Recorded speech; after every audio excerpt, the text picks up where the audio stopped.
राज्य की रानी सौम्या अपनी दयालुता और बुद्धिमत्ता के लिए जानी जाती थीं। राजा विक्रम के साथ उनका राज्य शांतिपूर्ण था, लेकिन उनकी संतानहीनता उन्हें हर पल खलती थी।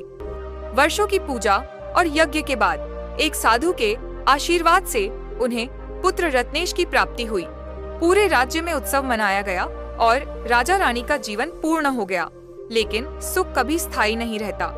राज्य के पड़ोसी राजा रणधीर को यह सहन नहीं हुआ। उसे भय था कि रत्नेश बड़ा होकर एक शक्तिशाली योद्धा बनेगा और उसके राज्य को खतरे में डाल सकता है। इसलिए उसने एक भयानक योजना बनाई, रत्नेश की हत्या। उसने कुछ गुप्तचरों को महल में भेजा ताकि वे सही समय पर बच्चे को मार डालें। रानी सौम्या को जब इस षड्यंत्र का पता चला तो उनका हृदय दहल गया। वह अपने लाल को खोने की कल्पना भी नहीं कर सकती थी, लेकिन राजा को कुछ भी बताए बिना उन्होंने अकेले ही इस समस्या का हल निकालने की ठानी।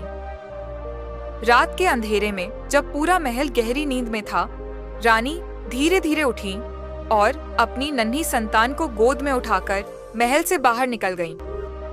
रास्ते में उनके मन में कई विचार उमड़ रहे थे। क्या वह सही कर रही है? क्या उनका बेटा किसी सुरक्षित स्थान पर पहुंच पाएगा? परंतु उनके पास और कोई उपाय नहीं था। रानी चलते चलते जंगल के किनारे एक नदी के पास पहुंची। चारों ओर घना अंधेरा था और दूर से भेड़ियों की डरावनी आवाजें आ रही थीं।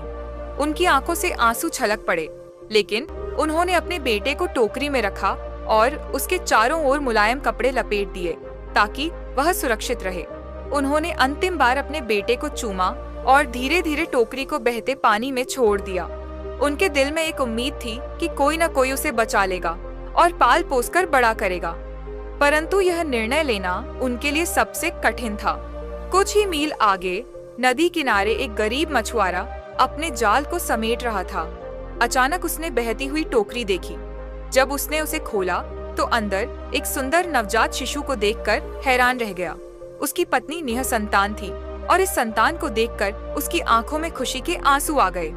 उन्होंने उस बालक का नाम अर्जुन रखा और उसे अपने पुत्र की तरह पालने लगे।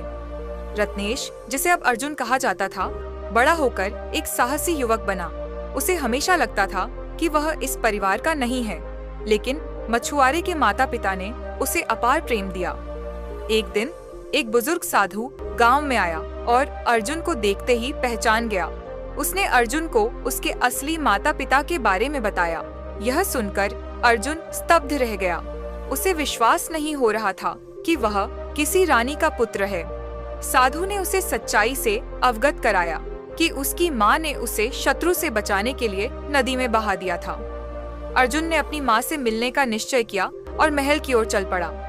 जब वह महल पहुंचा तो राजा और रानी उसे देखकर आश्चर्यचकित रह गए। रानी सौम्या की आंखों से आंसू बह निकले। उन्होंने अपने बेटे को गले से लगा लिया और बार बार माफी मांगी। राजा विक्रम को जब पूरी सच्चाई पता चली तो उन्होंने रणधीर पर आक्रमण कर दिया और उसके राज्य को जीत लिया। रत्नेश ने अपनी बहादुरी से राज्य को सुरक्षित किया और भविष्य में एक महान राजा बना। लेकिन रानी सौम्या के दिल में हमेशा वह रात बसी रही जब उन्होंने अपने ही बेटे को पानी में बहाने का निर्णय लिया था। यह त्याग उनकी सबसे बड़ी परीक्षा थी, लेकिन उसी की बदौलत उनका पुत्र जीवित रहा और एक महान योद्धा बना।